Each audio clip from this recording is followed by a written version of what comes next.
చూస్తున్నాం ఆంధ్రప్రదేశ్లో మహిళలకి ఫ్రీ బస్ పైన సంచలనమైన నిర్ణయం తీసుకున్నారు. ఫ్రీ బస్ పైన అసెంబ్లీ వేదికగా ప్రభుత్వం కీలక ప్రకటన చేసింది. ఫ్రీ బస్ రాష్ట్రమంతా కాదని మంత్రి సంధ్యారాణి చెప్తున్నారు. ఉచిత బస్ ప్రయాణం కేవలం జిల్లాల వరకు మాత్రమే పరిమితం అంటున్నారు ఆవిడ. ఏ జిల్లాలోని మహిళలు ఆ జిల్లాలోనే ఈ ఉచిత ప్రయాణం చేయాలని చెప్తున్నారు. వేరే జిల్లాలకు వెళ్తే ఉచిత ప్రయాణం వర్తించదు అని చెప్పి మంత్రి సంధ్యారాణి అంటున్నారు. తెలంగాణ కర్ణాటక మాదిరి రాష్ట్ర వ్యాప్తంగా కూడా ఉచిత ప్రయాణం లేదని సంధ్యారాణి చెప్తున్నారు. తెలంగాణ కర్ణాటకలో రాష్ట్ర వ్యాప్తంగా ఉచిత బస్సు ప్రయాణం అమల్లో ఉంటే ఆంధ్రప్రదేశ్లో మాత్రం కేవలం జిల్లాల వరకు మాత్రమేనట. ఆ ప్రకటన ఎక్కడా చేయలేదు, మేము ఆ ప్రకటన ఎక్కడా రాలేదు, రాష్ట్ర వ్యాప్తంగానే అంశం ఏమేమి చెప్పలేదంటూ కూడా ఆవిడ అసెంబ్లీ వేదికగా బుకాయించే ప్రయత్నం చేశారు. కానీ సూపర్ 6 హామీల్లో మహిళలకు ఉచిత ప్రయాణం అనే అంశం మాత్రం పొందుపరిచారు. అది జిల్లాల వరకు ఇస్తామని కానీ, రాష్ట్ర వ్యాప్తంగా ఇస్తామని కానీ, ఇదంటే ఇంకా ఇతర రాష్ట్రాల వరకు ఇస్తామని ఎక్కడా చెప్పలేదు. మీరు ఈ నేపథ్యంలో కర్ణాటక రాష్ట్రంలో అవుతుంది కదా, తెలంగాణలో అమలు అవుతుంది కదా, ఆ రకంగానే ఆ మాదిరిగానే ఆంధ్రప్రదేశ్లో కూడా మహిళలందరికీ రాష్ట్ర వ్యాప్తంగా ఉచిత బస్సు ప్రయాణం అమలు చేస్తారేమని చెప్పి అక్కడ మహిళలంతా కూడా చాలా ఆశగా ఎదురు చూశారు. కానీ వారందరికీ ఈ వార్త ఒక గుదిబండలా ఉంది. ఈ వార్త ఒక సంచలనంగా మారింది. బిగ్ బ్రేకింగ్గా మనం చెప్పొచ్చు ఈ అంశాన్ని. అసెంబ్లీ వేదికగా మండలి వేదికగా మహిళా శిశు సంక్షేమ శాఖ మంత్రిగా ఉన్నటువంటి సంధ్యారాణి ఈ వ్యాఖ్యలు చేశారు. కేవలం ఆ ఉచిత ప్రయాణం జిల్లాల వరకు మాత్రమే పరిమితం. విజయనగరంలో మొదలు పెడితే అన్నవరం దాకా ఉండదు. కేవలం ఏ జిల్లాలో మహిళలు ఆ జిల్లాలోనే ఉచితంగా ప్రయాణించవచ్చు అని చెప్పి ఆవిడ మాట్లాడారు. ఒకసారి మండలిలో తను మాట్లాడిన మాటలు మీరు కూడా వినండి. అధ్యక్ష, అంటే మహిళల గురించి చెప్పారు కాబట్టి చెప్తున్నాను. మహిళలందరూ గౌరవ ఎమ్మెల్సీ గారి దగ్గరికి వెళ్ళి మాకు అన్నవరం వెళ్ళాలి, తిరుపతి వెళ్ళాలి, బస్సు లేదు అన్నారని. యాక్చువల్ గా అన్నవరం తిరుపతి బస్సులు ఇస్తామని చెప్పలేదు అధ్యక్ష. ఏ జిల్లాలో మహిళలకి ఆ జిల్లాలో వెళ్ళడానికి, అంతేగాని ఏ జిల్లాలో మహిళలకి ఆ జిల్లాలో వెళ్ళడానికి, అంతేగాని ఏ జిల్లాలో మహిళలకి ఆ జిల్లాలో వెళ్ళడానికి, అంతేగాని విజయనగరం నుంచి అన్నవరం వెళ్ళడానికి, విజయనగరం నుంచి తిరుపతి వెళ్ళడానికి బస్సులు ఇస్తామని మేము చెప్పలేదు అధ్యక్ష. ఉచిత బస్ ప్రయాణం మహిళలకి ఉంటుంది ఖచ్చితంగా. కానీ మీరు ఎక్కడి నుంచి వేరే జిల్లాలు వెళ్ళడానికి కాదు అధ్యక్ష. మీరు ఎక్కడి నుంచి వేరే జిల్లాలు వెళ్ళడానికి కాదు అధ్యక్ష. మీరు ఎక్కడి నుంచి వేరే జిల్లాలు వెళ్ళడానికి కాదు అధ్యక్ష. అది క్లారిటీ మీకు ఇస్తున్నాను అంతే. ఈ ప్రకటన ఎన్నికల ముందు ఇచ్చారా, ఎన్నికలు అయ్యాక ఇచ్చారా? జిల్లాలో ఉచితంగా మహిళలకి అని అధ్యక్ష. అంటే మహిళల గురించి చెప్పారు కాబట్టి చెప్తున్నాను. మహిళలందరూ గౌరవ ఎమ్మెల్సీ గారి దగ్గరికి వెళ్ళి మాకు అన్నవరం వెళ్ళాలి, తిరుపతి వెళ్ళాలి, బస్సు లేదు అన్నారని. యాక్చువల్ గా అన్నవరం తిరుపతి బస్సులు ఇస్తామని చెప్పలేదు అధ్యక్ష. ఏ జిల్లాలో మహిళలకి ఆ జిల్లాలో వెళ్ళడానికి, అంతేగాని ఏ జిల్లాలో మహిళలకి ఆ జిల్లాలో వెళ్ళడానికి, అంతేగాని ఏ జిల్లాలో మహిళలకి ఆ జిల్లాలో వెళ్ళడానికి, అంతేగాని విజయనగరం నుంచి అన్నవరం వెళ్ళడానికి, విజయనగరం నుంచి తిరుపతి వెళ్ళడానికి బస్సులు ఇస్తామని మేము చెప్పలేదు అధ్యక్ష. ఉచిత బస్ ప్రయాణం మహిళలకి ఉంటుంది ఖచ్చితంగా. కానీ మీరు ఎక్కడి నుంచి వేరే జిల్లాలు వెళ్ళడానికి కాదు అధ్యక్ష. మీరు ఎక్కడి నుంచి వేరే జిల్లాలు వెళ్ళడానికి కాదు అధ్యక్ష. మీరు ఎక్కడి నుంచి వేరే జిల్లాలు వెళ్ళడానికి కాదు అధ్యక్ష. అది క్లారిటీ మీకు ఇస్తున్నాను అంతే. ఈ ప్రకటన ఎన్నికల ముందు ఇచ్చారా, ఎన్నికలు అయ్యాక ఇచ్చారా? జిల్లాలో రైట్, విన్నారు కదా మంత్రి సంధ్యారాణి చెప్తున్న మాటలు. సూపర్ 6 లోనేమో మహిళలకి ఉచిత ప్రయాణం అని చెప్పుకొచ్చారు. కానీ ఇప్పుడు మండలి వేదికగా అటువైపున వైసీపీ ఎమ్మెల్సీలు మాట్లాడుతున్న సమయంలో దాన్ని ఉద్దేశిస్తూ సమాధానంగా కేవలం మేము జిల్లా నుంచి జిల్లా వరకు మాత్రమే చెప్పుకున్నాం, జిల్లా లోపల మాత్రమే మహిళలకి ఉచిత ప్రయాణం ఉంది, అంతేకాని జిల్లాల వెలుపల ఒకవేళ కనుక అన్నమయ్య జిల్లా వాళ్ళు అన్నమయ్య జిల్లాలో మాత్రమే ఉచితంగా ప్రయాణం చేయాలి, వారు వెళ్ళి మళ్ళీ ఇంకో జిల్లాలో చేస్తా అంటే కుదరదు. ఆ రకంగా విజయనగరం నుంచి అన్నవరం వరకు కాదు, కేవలం విజయనగరం జిల్లాలో మాత్రమే ఉచిత ప్రయాణం చేయాలని చెప్పి ఆ ఉదాహరణగా కూడా చూపిస్తూ ఆవిడ చెప్పుకొచ్చారు. ఇప్పుడు ఇది మహిళలకి ఒక షాకింగ్ న్యూస్ అని చెప్పొచ్చు. సో ఆవిడ మాటలు విన్నారు కదా, మీకేమనిపిస్తోంది? తన మాటల్లో మీకేమర్థమైంది? అట్ ది సేమ్ టైం ప్రభుత్వం ఒక రకంగా బుకాయిస్తుందనే వాదన వైసీపీ కార్యకర్తలు, వైసీపీ నాయకులు చెప్తున్నారు. సో మీ అభిప్రాయం ఏంటి? కామెంట్ చేయండి. నేను మా ప్రతినిధి రాజేష్ దగ్గరికి వెళ్తాను. రాజేష్, ఏంటి, ఎలా చూడాలి? ఏకంగా ఇది ప్రభుత్వం బుకాయింపు చర్యగా బుకాయిస్తుందని మాట్లాడాలా, లేదంటే కేవలం అప్పుడు చెప్పినటువంటి ప్రకటన ఇప్పుడు ఒక తప్పు ఏమార్చి మళ్ళీ మాట్లాడుతుంది అనుకోవాలా? సో ఇప్పుడు మంత్రి మాట్లాడిన మాటలపై ఎటువంటి చర్చ కొనసాగుతోంది? అంటే మంత్రి గుమ్మడి సంధ్యారాణి చేసిన వ్యాఖ్యలు ఇప్పుడు కొంత పొలిటికల్గా చర్చకు దారితీస్తున్నా. దానికి ప్రధాన కారణం ఏంటంటే ఇప్పటి వరకు ఆ శాఖ మంత్రి రవాణా శాఖ మంత్రి మండిపల్లి రాంప్రసాద్ రెడ్డి కూడా ఎక్కడ కూడా జిల్లాలు లేకపోతే రాష్ట్రాలు లేకపోతే పల్లె వెలుగు లేకపోతే ఎక్స్ప్రెస్ అనే నిబంధనల గురించి మాట్లాడలేదు. కానీ గుమ్మడి సంధ్యారాణి నిన్న కౌన్సిల్లో మాట్లాడుతున్న సందర్భంగా ఆ బస్సు ప్రయాణం ఉచిత మహిళలకు బస్సు ప్రయాణానికి సంబంధించిన పథకాన్ని కూడా ఇప్పటివరకు ఇంప్లిమెంట్ చేయలేకపోయారంటూ ప్రతిపక్ష ఎమ్మెల్సీలు ఆరోపిస్తున్న సందర్భంలో మంత్రి చొరవ తీసుకుని ఆ అంశాన్ని ప్రస్తావించారు. ముఖ్యంగా మొన్న జగన్ ప్రెస్ మీట్లో కూడా అదే చెప్పారు. ఎక్కడో కడపలో ఉన్న వాళ్ళు అమరావతిలో ఉన్నటువంటి కట్టడాలను చూడడానికి రావాలన్న ఉచిత మహిళా బస్సు పథకాన్ని ఇంప్లిమెంట్ చేయలేకపోయారు. విజయనగరం వాళ్ళు విజయవాడ రావాలనుకుంటున్నారు. ఇలా రకరకాలుగా అనేక ప్రాంతాల నుంచి రావాలనుకుంటున్నారంటూ మొన్న జగన్ కూడా మాట్లాడారు. ఈ నేపథ్యంలో దానికి కొనసాగింపుగా కౌన్సిల్లో ఎమ్మెల్సీలు మాట్లాడుతున్న సందర్భంగా మంత్రి గుమ్మడి సంధ్యారాణి తీసుకుని ఆ మైక్ తీసుకుని ఆమె మాట్లాడారు. జిల్లాకి మాత్రమే పరిమితం, విజయనగరం నుంచి విశాఖపట్నం లేదా విజయనగరం నుంచి అన్నవరమో తిరుపతి వెళ్ళాలంటే కుదరదంటూ ఆమె కామెంట్ చేశారు. అయితే ఎన్నికల మేనిఫెస్టోలో ఎక్కడ కూడా కూటమి ప్రభుత్వం మహిళలకు ఉచిత బస్సు ప్రయాణం అంటూ తెలంగాణ మోడల్, బెంగళూరు కర్ణాటక మోడల్ లాగానే ఆంధ్రప్రదేశ్లో కూడా మహిళలకి ఉచిత బస్సు ప్రయాణం అని చెప్పారు. కానీ ఎక్కడ నిబంధనలు అనేవి ఇప్పటి వరకు విధి విధానాలు ఇప్పటి వరకు అధికారికంగా ప్రకటించలేదు, ఇంప్లిమెంటేషన్ డేట్ కూడా ప్రకటించలేదు. కానీ ఇప్పుడు గుమ్మడి సంధ్యారాణి చేసిన వ్యాఖ్యల కారణం మొత్తం కూటమి ప్రభుత్వానికి ఒక మచ్చ వచ్చేలాగా ఉందని చెప్పాలి. ఎందుకంటే సంబంధిత మంత్రి గారిని స్పందించలేదు, ప్రభుత్వం కానీ ఇప్పటి వరకు విధి విధానాలకు సంబంధించినటువంటి గైడ్లైన్స్ జారీ చేయలేదు. కానీ మంత్రి గుమ్మడి సంధ్యారాణి లెజిస్లేటివ్ కౌన్సిల్ వేదికగా ఈ విధంగా మాట్లాడడం పైన పెద్ద ఎత్తున చర్చ నడుస్తుంది, దుమారం రేగుతుందని చెప్పాలి.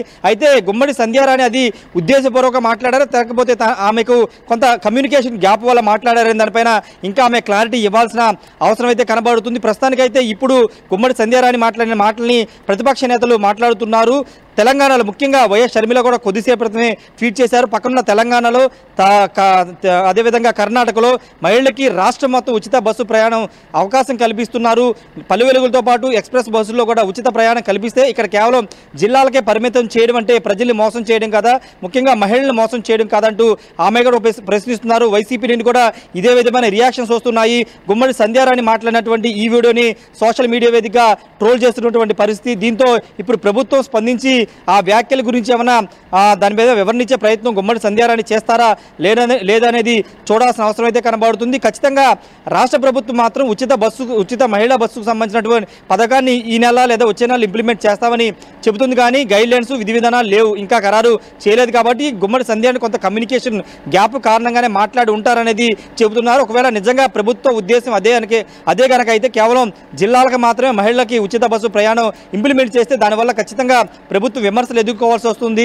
ఎందుకంటే పక్కనున్న తెలంగాణ కానీ కర్ణాటక కానీ మహిళలకి రాష్ట్ర వ్యాప్తంగా ఉచిత బస్సులకు సంబంధించినటువంటి ప్రయాణ సౌకర్యాన్ని కల్పిస్తుంటే ఇక్కడ కేవలం జిల్లాలకు మాత్రం పరిమితిస్తే అది ఖచ్చితంగా ఇంపాక్ట్ చూపించే అవకాశం కూడా కనబడుతుంది. అయితే దీనిపైన ప్రభుత్వం నుంచి ఒక స్పందన రావాల్సిన అవసరం ఉంది. కాబట్టి వచ్చిన తర్వాత దీని మీద మాట్లాడే అవకాశం కనబడుతుంది. ఏదేమైనప్పటికీ లెజిస్లేటివ్ కౌన్సిల్ ద్వారా గుమ్మడి సంధ్యారాణి చేసిన వ్యాఖ్యలు అయితే కొంత రాజకీయంగా కొంత దుమారాన్ని రేపుతున్నాయని చెప్పాలి. మనోజ్ రైట్, ఒకసారి హోల్డ్ లో రాజేష్ ఇక్కడ ఒక ట్వీట్ కనబడుతుంది ఆర్టీవీ స్క్రీన్ పైన మనకి.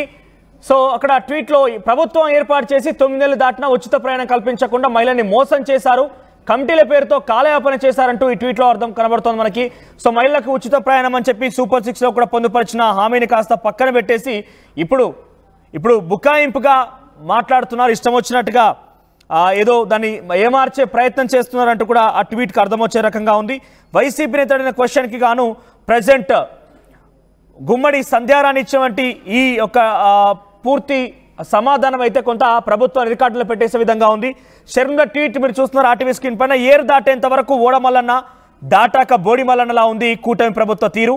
మహిళలకు ఆర్టీసీ బస్సులో ఫ్రీ అంటూ ఎన్నికల్లో ఊదరగొట్టి ఓట్లు వేయించుకున్న ఇప్పుడు కండిషన్స్ అప్లై చేయడం దారుణం, జిల్లా స్థాయి వరకే పథకాన్ని పరిమితం చేయడం మోసం అని చెప్పి షర్మిల ట్వీట్ చేశారు.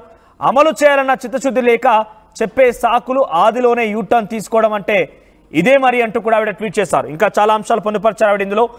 ఒకసారి షర్మిల గతంలో ఈ యొక్క ఉచిత ప్రయాణానికి సంబంధించి ఒకసారి మాట్లాడారు. గతంలో మాట్లాడిన వీడియో ఇప్పుడు ఈ యొక్క అంశానికి కాస్త సీక్వెల్ కనబడుతుంది. ఒకసారి షర్మిల మాట్లాడిన మాటలు విందాం. మహిళలకి ఉచిత బస్ అని చెప్పడం జరిగింది. చంద్రబాబు గారు అధికారంలోకి వచ్చి 4 నెలలు అయిపోయింది. కానీ ఇంతవరకు ఉచిత బస్సు మహిళలకు ఉచిత బస్సు చంద్రబాబు గారు ఇంకా అమలు చేయలేదు. ఇక్కడ బస్సులో ఇంతమంది మహిళలు ఉన్నారు, అందరూ టికెట్లు కొన్నారు, ప్రయాణం చేస్తున్నారు. అందరూ అడుగుతున్నారు చంద్రబాబు గారు ఉచిత బస్సు ఏమైంది అని. పక్కన తెలంగాణ రాష్ట్రంలో అధికారంలోకి వచ్చిన వెంటనే ఒక వారంలో ఉచిత బస్సు అమలు జరిగింది. ఇంకో పక్కన కర్ణాటక రాష్ట్రంలో ఉచిత బస్సు అమలు చేస్తున్నారు. మరి మీరు మాత్రం ఆంధ్ర రాష్ట్రంలో మహిళల చేత ఓట్లు వేయించుకున్న తర్వాత కూడా మహిళలకు ఉచిత బస్సు అని వాగ్దానం చేసి కూడా 4 నెలలు అవుతున్నా కూడా ఉచిత బస్సు ఎక్కడ? ఉచిత బస్సు ఎందుకు అమలు చేయటం లేదు?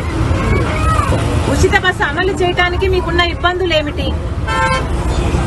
ప్రస్తుతానికి మాకు తెలిసి సబ్జెక్టు కరెక్షన్ మాకు తెలిసి 30 లక్షల మంది బస్సులలో ప్రయాణిస్తే వాటిలో 20 లక్షల మంది మహిళలే. మహిళలందరికీ మీరు ఉచిత బస్సు కనుక అమలు చేస్తే రోజుకు ప్రభుత్వానికి అయ్యే ఖర్చు 7 కోట్ల నుంచి 10 కోట్ల వరకు, అంటే నెలకు 300 కోట్లు. మహిళల ఓట్లు మీరు తీసుకున్నారు, వేయించుకున్నారు, మహిళలకు మీరు వాగ్దానాలు చేశారు. మరి కనీసం నెలకు 300 కోట్లు కూడా మీరు మహిళల కోసం ఖర్చు పెట్టడానికి సుముఖంగా లేరు అంటే మహిళల పట్ల, వాళ్ళ భద్రత పట్ల మీకు ఎంత చిత్తశుద్ధి ఉందో అర్థం కావటం లేదా?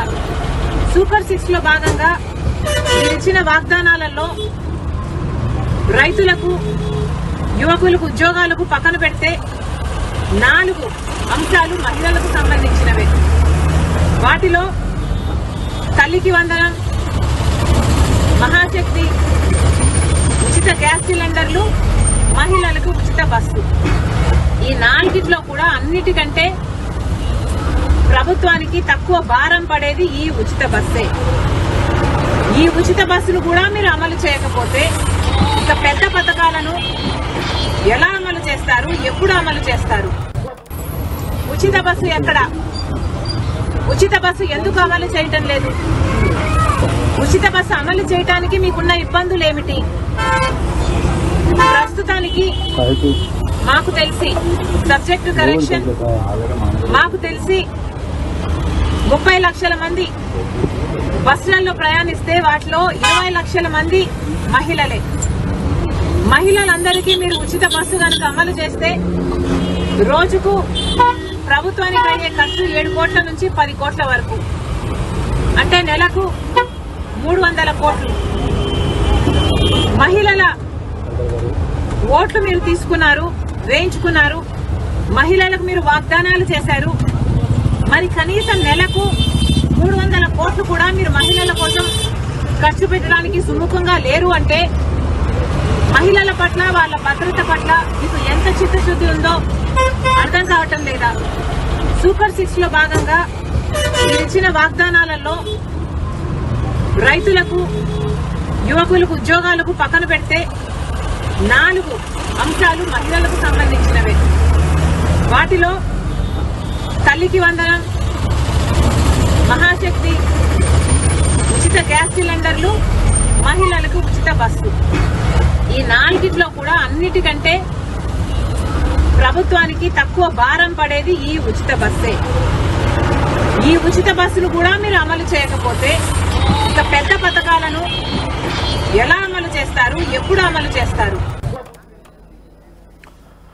రైట్, ఇది మొత్తం మీద గతంలో అటు కర్ణాటక రాష్ట్రంలో అమలు చేస్తున్నారు, తెలంగాణ అమలు చేస్తున్నారు, ఇంకా ప్రకటించి ఇంత రోజులు కావస్తున్నా కూడా కనీసం మహిళల గురించి పట్టించుకోవడం లేదంటూ షర్మిల మాట్లాడిన మాటలు, తర్వాత ఇప్పుడు ట్వీట్ కూడా చేశారు. అయితే మంత్రి సంధ్యారాణి మాట్లాడిన మాట ప్రభుత్వానికి కూడా కొంత ఇబ్బందికరంగా గురిచేసే అవకాశం. ఇప్పటివరకు ఎటువంటి గైడ్ లైన్స్ రాలేదు, ఎటువంటి విధంగా నిర్దిష్టంగా ఇంకా ప్రకటన రాలేదు. అంతలోనే ఆవిడ మండలి వేదికగా జిల్లాల వరకు మాత్రమే పరిమితం అనే మాట మాట్లాడడంతో ప్రభుత్వం కూడా కొంత అబాస్ పాలు కావాల్సి వస్తోంది. ప్రభుత్వం పైన కూడా ఒకసారిగా రాజకీయాల్లో బగ్గుమన్నాయి. ప్రజలు కూడా, సామాన్య జనాలను కూడా కొంత తీవ్రంగా ఖండించే అవకాశం కనబడుతోంది. ఎస్ రాజేష్, అంటే సంధ్యారాణి మాట్లాడిన మాటలు కేవలం ప్రభుత్వ ఓవరాల్గా మాటలుగా భావించాలా, లేదా కేవలం తన ఇండివిజువల్గా మాట్లాడేది కావచ్చు? ఎందుకంటే ప్రభుత్వం ఎక్కడా కూడా ఇంకా నిర్దిష్టంగా ఒక ప్రకటన చేయలేదు, ఒక గైడ్ లైన్స్ చెప్పలేదు. అంతలోనే సంధ్యారాణి మాట్లాడేశారు. ఇప్పుడు ఈ వ్యాఖ్యలు ప్రభుత్వం ఎలా ట్యాకిల్ చేసే అవకాశం ఉంది? ఈ యొక్క ఆపోజిషన్ని, ఈ కౌంటర్స్ని, ఈ యొక్క వ్యతిరేకతని ఈ అంశంలో మాత్రం ఎలా ట్యాకిల్ చేయబోతోంది? అంటే మంత్రి స్థాయిలో ఉన్నారు కాబట్టి ఆమె మాట్లాడిన మాటలు ప్రభుత్వ పరంగానే, ప్రభుత్వం ద్వారా వచ్చిన మాటలుగానే పరిగణలోకి తీసుకుంటారు. కానీ ఆమె వ్యక్తిగతంగా దీనిపైన వివరణించే ప్రయత్నం చేస్తారా లేదనేది చూడాల్సిన అవసరం అయితే కనబడుతుంది మనోజ్. ఎందుకంటే ఒక మంత్రి అంటే ఖచ్చితంగా కేబినెట్ మంత్రి కాబట్టి ఆమె ఏం చెప్పినా కానీ అధికారికంగా, ముఖ్యంగా అసెంబ్లీలో చట్టసభలు చేసే అసెంబ్లీలో శాసన మండలిలో చెప్పడం ద్వారా అది ఖచ్చితంగా ప్రభుత్వ ఉద్దేశం ఉంటేనే కనుక ఆ విధంగా మాట్లాడతారు. కానీ ఇక్కడ ప్రభుత్వం ఎక్కడ విధి విధానాలు చెప్పుకోకుండా కేవలం సంధ్యారాణి చెప్పడం వెనుక కారణాలు ఏంటి? ఆమెకి ఏదైనా ముందస్తు సమాచారం ఉందా? ఎందుకంటే ఆమె కర్ణాటకలో పర్యటించినప్పుడు, అంటే మంత్రివర్గ ఉపసంఘ సభ్యులు కర్ణాటక వెళ్ళి అక్కడ ఉచిత బస్సు ప్రయాణం ఇంప్లిమెంటేషన్ ఏ విధంగా జరుగుతుందని అక్కడ పరిశీలించడానికి వెళ్ళిన కమిటీలో ఆమె కూడా మెంబర్గా ఉన్నారు. ఈ నేపథ్యంలో అక్కడ చూసినటువంటి పరిణామాలు, లేకపోతే క్యాబినెట్లో జరుగుతున్న చర్చను ఉద్దేశించి ఆ సందర్భంగా, అంటే ప్రతిపక్ష సభ్యులు అక్కడ ఆందోళన చేస్తున్నారు కాబట్టి వాళ్ళకి సమాధానం చెప్పాల్సిన అవసరం ఉంది కాబట్టి ఆ విధంగా సమాధానం ఇచ్చారా? ప్రభుత్వం నిజంగా అదే ఆలోచనలో ఉందా అనే దానిపైన ఒక క్లారిటీ అయితే రావాల్సి ఉంది. ప్రభుత్వ ఆలోచన ఉంది కాబట్టి సంధ్యారాణి ఈ విధంగా చెప్పారా, లేకపోతే ఆమెకున్న సమాచారంతో చెప్పారనే దానిపైన ఆమె మరికొద్ది సేపట్లో క్లారిటీ ఇచ్చే అవకాశం కూడా కనబడుతుంది. ఏదేమన్నప్పుడు ప్రస్తుతం ఆమె శాసన మండలిలో మాట్లాడారు, మంత్రి హోదాలో మాట్లాడి కాబట్టి ఆమె ప్రభుత్వం సంబంధించినటువంటి వాదన కానీ ప్రభుత్వం తరపున మాట్లాడినట్టుగానే చూస్తున్నారు కాబట్టి దాని మీద ఆమె రియాక్ట్ అయ్యే అవకాశం కూడా కనబడుతుంది మనోజ్. రైట్ రాజేష్, మొత్తం మీద సంధ్యారాణి మాట్లాడిన మాటలు ఒక్కసారిగా అటు అధికార పార్టీకి కూడా తలవంపులు తీసుకొచ్చాయి, తలనొప్పిగా మారిన పరిస్థితి. అంటే అధికారికంగా ప్రకటన రాలేదు, కండిషన్స్, గైడ్ లైన్స్ ఏవి కూడా బయటికి విడుదల కాలేదు. అంతకుముందే ఆవిడ మండలిలో ఈ రకంగా మాట్లాడడంతో ఏకంగా ప్రభుత్వమే మాట్లాడిందన్న చందంగా ప్రజలు అట్ ది సేమ్ టైం ప్రతిపక్షాలు కూడా భావిస్తున్నాయి. ఈ నేపథ్యంలో కొంత కూటమి